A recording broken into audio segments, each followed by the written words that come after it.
ইতিহাসের সবচেয়ে বড় যুদ্ধ মহাভারতের গল্প আপনারা নিশ্চয়ই শুনেছেন।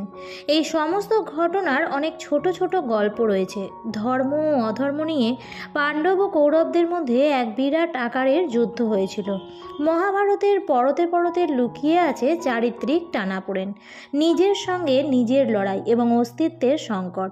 আর এই লড়াই আর টানাপোড়েন মহাভারতের চরিত্রদের টেনে নিয়ে যায় কুরুক্ষেত্রের যুদ্ধ পর্যন্ত। 18 দিন ধরে চলা মহাভারতের যুদ্ধে প্রতিদিন বিশেষ কিছু ঘটত, যা এখনও মানুষকে শিক্ষা দিয়ে চলে। ধর্মরাজ যুধিষ্ঠির এবং শ্রেষ্ঠ তীরন্দাজ অর্জুন সহ অনেক যোদ্ধা এই যুদ্ধে প্রতারণার আশ্রয় নেন। এই যুদ্ধের শেষে যুধিষ্ঠির তার মা কুন্তিকে অভিশাপ দেন। কী সেই অভিশাপ এবং কেনই বা সমগ্র নারী জাতি এখনও সেই অভিশাপ ভোগ করে চলেছে, এই সমস্ত কিছু জানতে আজকের ভিডিওটি সম্পূর্ণ শেষ পর্যন্ত দেখুন। নমস্কার বন্ধুরা, ইন্সপায়ারিং উইথ পিয়ালি চ্যানেলের আরও একটি নতুন ভিডিওতে আপনাদের সকলকে জানাই স্বাগত। এই ধরনের আরও ভিডিও পাওয়ার জন্য চ্যানেলটিকে সাবস্ক্রাইব করে রাখার অনুরোধ রইল। চলুন দেরি না করে শুরু করা যাক আজকের ভিডিও। মহাভারতের যুদ্ধের পর সমস্ত মৃত আত্মীয় স্বজনদের বলিদানের পর পাণ্ডবরা 1 মাস গঙ্গার তীরে অবস্থান করেছিলেন। ধর্মরাজ যুধিষ্ঠিরকে দেখতে ও সান্ত্বনা দিতে সেখানে অনেক বড় বড় ঋষি সাধুদের আসা যাওয়া হচ্ছিল। এদিকে ঋষি নারদও যুধিষ্ঠিরের কাছে গিয়ে যুধিষ্ঠিরের মনের অবস্থা জানতে চাইলেন। নারদ মুনি যুধিষ্ঠিরকে প্রশ্ন করে বললেন, হে যুধিষ্ঠির, তোমার বাহুবলে এবং ভগবান শ্রীকৃষ্ণের কৃপায় তুমি এই যুদ্ধে জয়লাভ করেছো। পাপী দুর্যোধনকে পরাজিত করে তুমি কি সুখী নও? আমি আশা করছি শোক বা হাহাকার তোমাকে কষ্ট দিচ্ছে না। যুধিষ্ঠির তখন উত্তর দিয়েছিলেন যে, আসলে আমি এই যুদ্ধে কৃষ্ণের কৃপায়, ব্রাহ্মণদের আশীর্বাদে এবং ভীম ও অর্জুনের শক্তিতে জয়ী হয়েছি। এখনও আমার হৃদয়ে গভীর দুঃখ রয়েছে। আমার মনে হয় আমার নিজের লোভের কারণে এত বেশি সংখ্যক আত্মীয়কে হত্যা করা হয়েছে। পুত্র অভিমন্যুর মৃত্যুতে দ্রৌপদীর বিলাপ দেখে আমি জয়কে পরাজয় মনে করি। যুধিষ্ঠির আরও বললেন, এই সমস্ত যোদ্ধাদের হত্যা করার পর আমি জানতে পারি যে কর্ণ আমারই ভাই।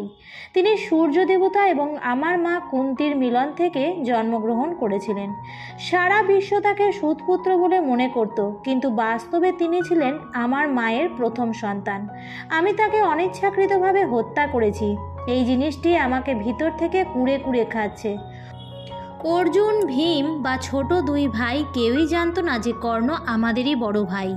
যাই হোক, কর্ণ কিন্তু জানতো যে আমরা তার ছোট ভাই। তাকে এই সম্পর্ক নিয়ে শ্রীকৃষ্ণ এবং আমার মা জানিয়েছিলেন। দুর্যোধনের সঙ্গে ঘনিষ্ঠ সম্পর্ক হওয়ার কারণে তিনি আমাদের পাশে আসতে পারেননি। যাই হোক, তিনি আমাদের জীবন না নেওয়ার প্রতিশ্রুতি নিয়েছিলেন। আমার যদি অর্জুন এবং কর্ণ উভয়ই থাকতো, তাহলে আমি পৃথিবী জয় করতে পারতাম। একথা বলে যুধিষ্ঠির আবেগে আপ্লুত হয়ে পড়লেন এবং তার অশ্রু প্রবাহিত হতে লাগলো। তখন তার মা কুন্তি এগিয়ে এসে তার পুত্র যুধিষ্ঠিরকে বললেন, এভাবে শোক করো না। আমি আগে কর্ণকে তোমার সাথে তার সম্পর্কের কথা বলার চেষ্টা করেছি। সূর্যদেবও তার সঙ্গে কথা বলেছেন।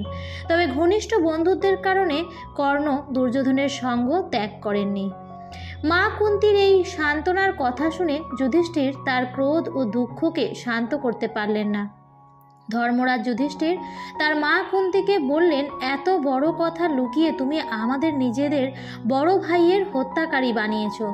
যুধিষ্ঠির ক্রোধে তার মা কুন্তি সহ সমগ্র নারী জাতিকে অভিশাপ দিয়ে বললেন, আজ আমি সমগ্র নারী জাতিকে অভিশাপ দিচ্ছি যে তারা চাইলেও তাদের হৃদয়ে কিছু গোপন রাখতে পারবে না।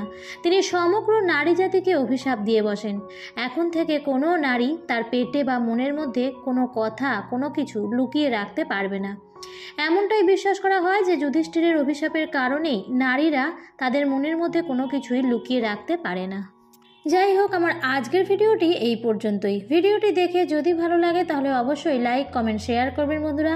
আর যদি চ্যানেলটিতে আজ নতুন হয়ে থাকেন তাহলে এই ধরনের আরও ভিডিও পাওয়ার জন্য চ্যানেলটিকে সাবস্ক্রাইব করে পাশে থাকা বেল আইকনটির অল লেখাটিতে ক্লিক করে রাখবেন।